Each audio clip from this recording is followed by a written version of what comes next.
Hey folks, welcome to Black Gumbo Southern Gardening. We're going to have a question and answer. I'm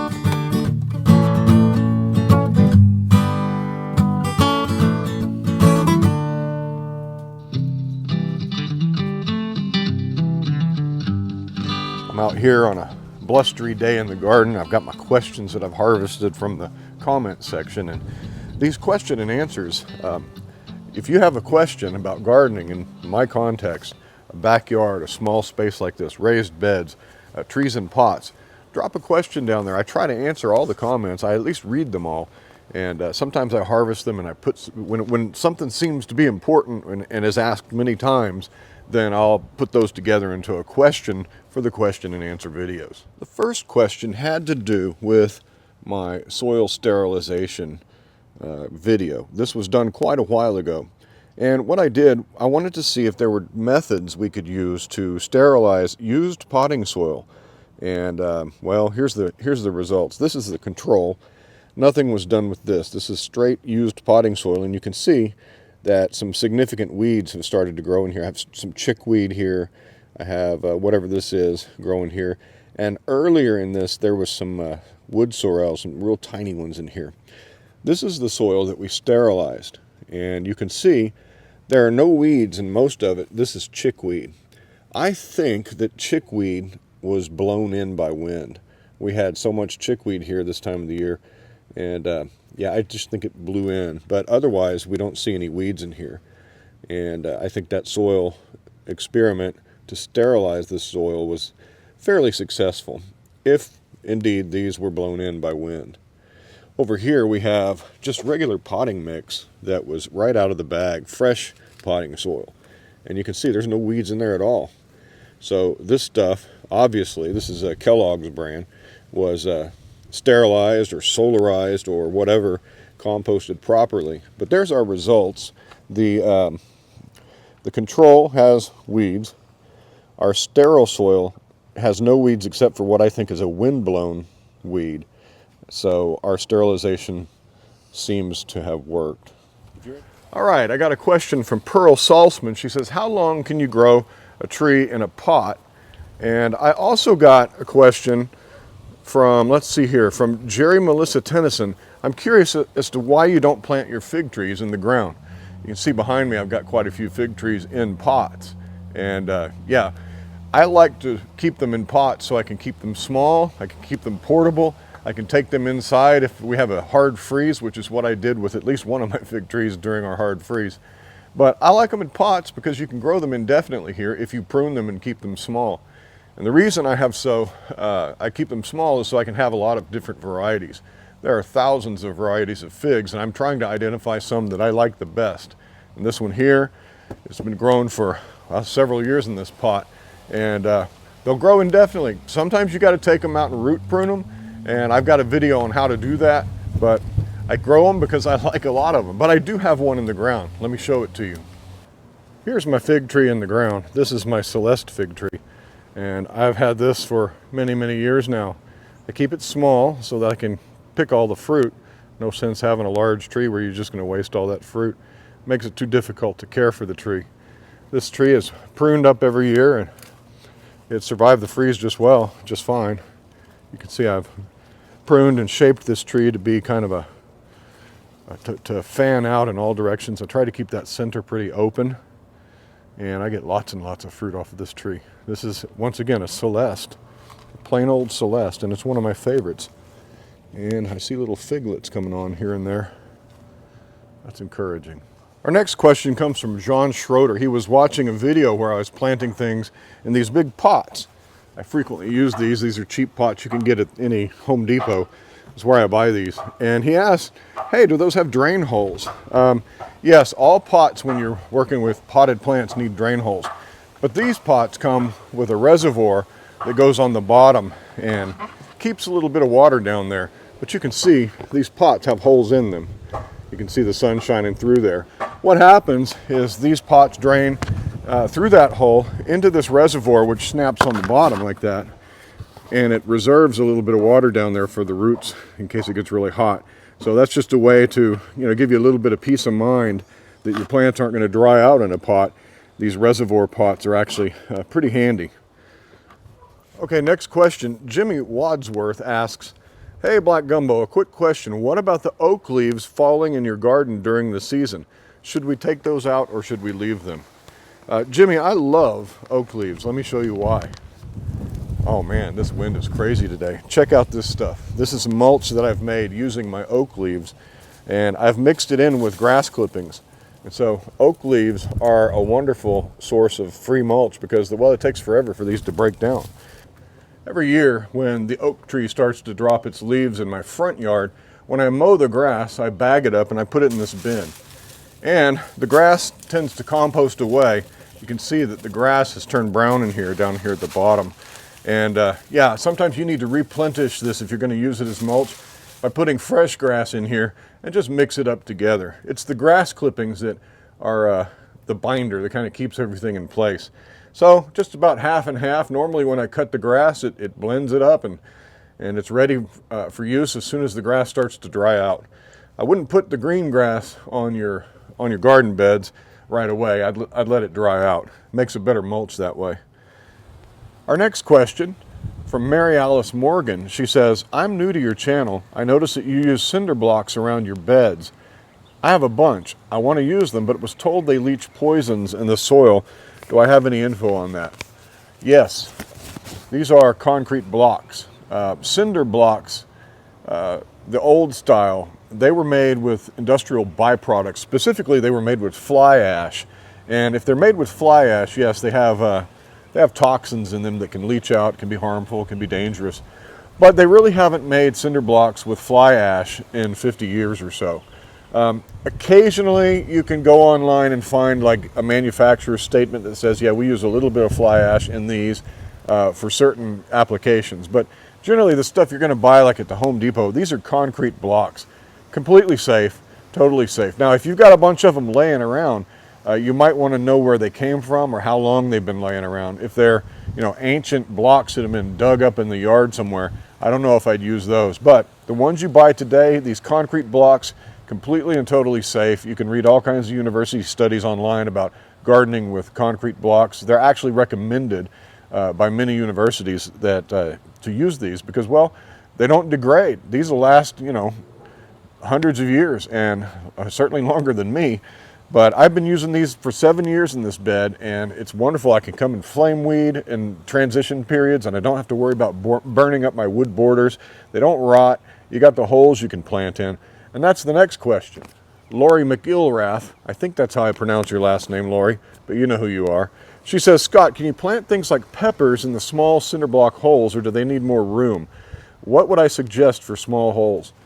Well, you can see I plant lots of things in the small holes. When I first started gardening, I didn't plant anything in them. They just grew weeds for me. And as the soil started to fill up in there, I thought, I should use those holes. So what I've begun to do is I put flowers and pollinator attractors. I've got some onions in there, and I plant those things in the holes, and they do just fine. See, as the roots go down, if your blocks have been placed on native soil, well, those roots will just go down into that native soil and start mining for resources and water. And they do fine. So could you put a pepper plant in these small holes? I think you probably could. I think you could. If the roots are going to go down there and escape the bottom of the block, they'll do just fine. So it might be a good way to grow extra food. You've got extra space, you might as well use it.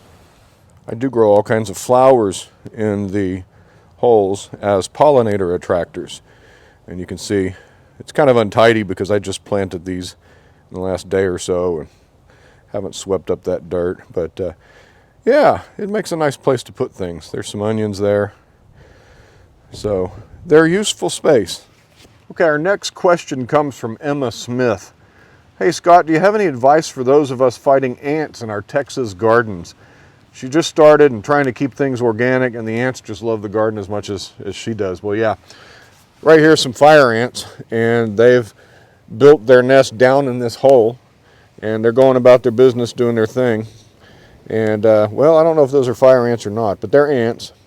Ants, if they're fire ants, if they're really, there are those aggressive kinds that are going to ruin your day if you stumble into them, I treat those with Amdro. No, it's not organic, but it's the only thing that I've found that actually kills fire ants. Now, little guys like these, you could probably, you can usually use something a little lighter than, boiling water in this mound would probably take care of the whole mound. I've seen people use that. But what I am going to try, and I haven't done it yet, so I'm just kind of speaking off what I've heard. There's a fellow on YouTube who uses orange oil. It's you can get it at the garden center. I saw it at my local garden center. And you can make a solution with orange oil and spray it directly on fire ants. Well, that's organic, and it kills them on contact, or it kills them, over the course of a few hours. And he's shown and demonstrated on his videos that you can come back and stir that mound up. There's not an ant left. So I would suggest, if you want to try an organic solution for ants, try some orange oil and let me know how it goes. That's what I'm going to use. I've got these guys here. I'm just going to leave them be. They're not hurting me. They're not doing any problems in the garden. They're actually aerating that soil, and all their little tunnels down there are actually good for the soil. And most ants aren't going to bother your plants so much. But fire ants, if I get fire ants, I've got some fire ants in my grapevine, at the base of my grapevine. I'm going to try some orange oil on there. So that's a suggestion. Let me know if it works for you, and I'll let you know if it works for me. These little guys are going about their business. They've got a main entrance there, and they've got one over here. And they've just been working away. These little fellas, I don't really have a problem with them. And so I just let them keep this soil nice and aerated. So when I plant stuff in it, like those flowers, that soil won't be all compacted. But these guys over here are fire ants at the base of one of my grapevines here. Now these guys, if you stir them up, they come boiling out of there like an angry nest of demons, and they will put a hurt on you. These guys I will treat with Amdro, but I might also try the orange oil. Fire ants are no fun. The next question comes from Mr. Rivas, and he says, "Hey Scott, quick question. How do you amend your raised beds for seedling transplant in the garden? How do I amend my raised beds?" Well, it's real simple. Between every season, and I have 3 distinct growing seasons here. I can grow a fall/winter garden, a spring garden, and a summer garden. Usually in between the fall and winter garden and my spring garden, all I do is I put a 1-inch or a 1/2-inch layer of compost over the entire bed. Sometimes I'll loosen up that bed with a fork, but I'm not going to turn anything. See, down in these raised beds, and over the years you gather up weeds and they drop their seeds. Those seeds are down there. They call it a seed bank, and it's down in that soil. And if I turn that up, I'm going to turn up all kinds of dormant, weed seeds that I don't want. Sometimes you have to turn your garden, and you just have to deal with weeds. But I just put the compost right on top, and that compost over time breaks down. It amends my bed. The earthworms drag it down underground and leave their castings behind. And the plants grow in the soil beneath the compost. The compost is almost like a sheet mulch. I do make my own compost. I don't bring any in. And there's reasons for that I'll talk about in a moment. But that's what I do. And that compost layer, it's about a 1/2 inch when you average it out. That lasts me all year. Now, I will amend the hole into which I plant, say, tomatoes or, plants that need a lot of fertility. I'll amend the hole with a slow release fertilizer, an organic. Dr. Earth's is the one I like. Maybe I'll use some fish emulsion on my plants to get them going. But I don't really do anything else to the soil. All that organic material that I put in the soil or on top of the soil gets down into there over time because of biology, and makes for really good soil. I'm standing in the middle of my compost operation, quite literally. This is the compost I've been using this spring. This was filled up pretty much up to here, and I've taken all this compost out to the garden. This is my active compost pile. It's not so active right now. In fact, it's about halfway broken down, but I want these compost bins to be as full as possible. And so I use grass clippings, everything out of the kitchen. I'll go around and harvest leaves from the neighbors when they put them out on the street. And we'll make our own compost, because today you can't really trust the compost that you buy, the hays that you use for mulch, manures that you amend your garden beds with. You can't really trust those as much as we could in the past. Those have frequently been proven to be tainted with aminopyrrolid style herbicides. And I have a video on that. Go watch that video and educate yourself, because I see almost every week on Facebook groups for gardeners, people saying, "What's wrong with my tomato plant? Their leaves are all curled inward, and the edges of the leaves look like sawtooths, and they're all fractal looking." those have been tainted with aminopyrrolate herbicides, and you don't want to eat that food. Those plants are going to be stunted. So it's very important that we educate ourselves about what's in the stuff we import into our gardens. And so that's why I make my own compost, because I know what's in it. My compost has actually gone cold because I don't have enough balance in here. I got a lot of browns and a lot of carbons. I need some nitrogen. So but that's the volume of compost I'm making right now. Linda Davidson asks, great video. How long have you been gardening in this location? I've been gardening in this location for many, many years, at least 20 years.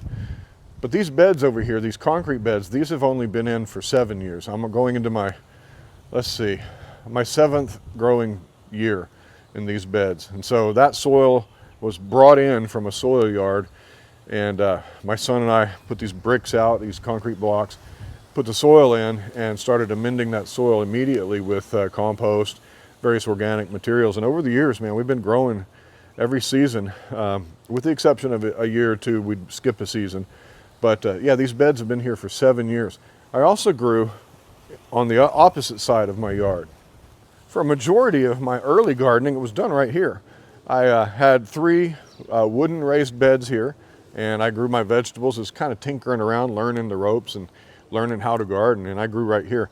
But there used to be some trees here. They were very large Bradford pear trees, and they shaded out my garden, and that's what prompted me to move everything to the other side of my property here.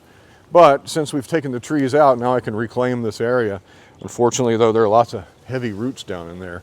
So I'm using this area for my apple orchard and grow some small apple trees. I'm using it to grow pumpkins and melons, and I'm using it for some raised beds over there. So yeah, been here a long time. I've been in this property for 25 years and been gardening most of that time. Carrie Hicks asks, when I planted these seeds, and she's referring to the seeds that were started in my tomato sowing video, and here they are now. When I planted those, how many did I put in each little container? She says at one location in the video, I put a lot of seeds in a tiny container. Yes, I put 15 to 20 seeds in a little tiny cell. And then I have a video that shows how you can divide those tomatoes out and pot them up when they get about 3.5, 4 inches tall. Tomatoes divide really easily, and what that does is it means you can get, well, for me, it means I can get more tomato seed starts under my grow lights than I could if I put 1 seed in each cell. So it's a way to save a little potting soil, save on a little bit of resources, and densely plant your tomatoes. I first learned about the dense sowing technique from the author of the book Epic Tomatoes. His name is Craig LaHoulier, and he's got a YouTube channel, and he shows you how to do that. Man, if you plant tomatoes at all, you need to get Epic Tomatoes. Great book, everything you need to know about growing them. So here's the result of my tomatoes this year.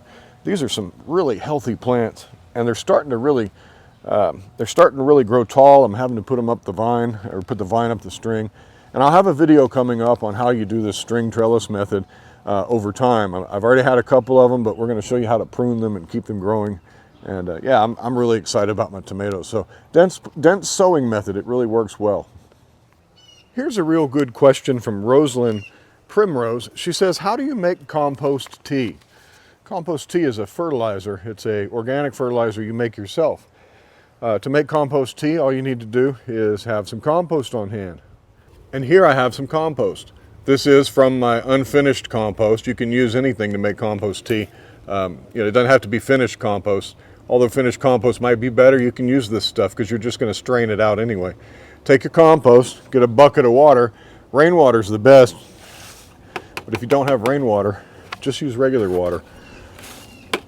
By the time this compost tea is finished brewing, most of those chlorines and things that are in our tap water will have gassed off. So just dump a couple of handfuls or a couple of pails of compost into your water, stir it up, and let it brew for a few days.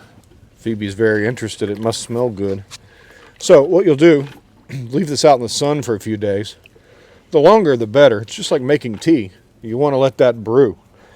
And as this brews, the water will turn brown, and the compost here will leach out some of the things that are in there, rescue your bugs.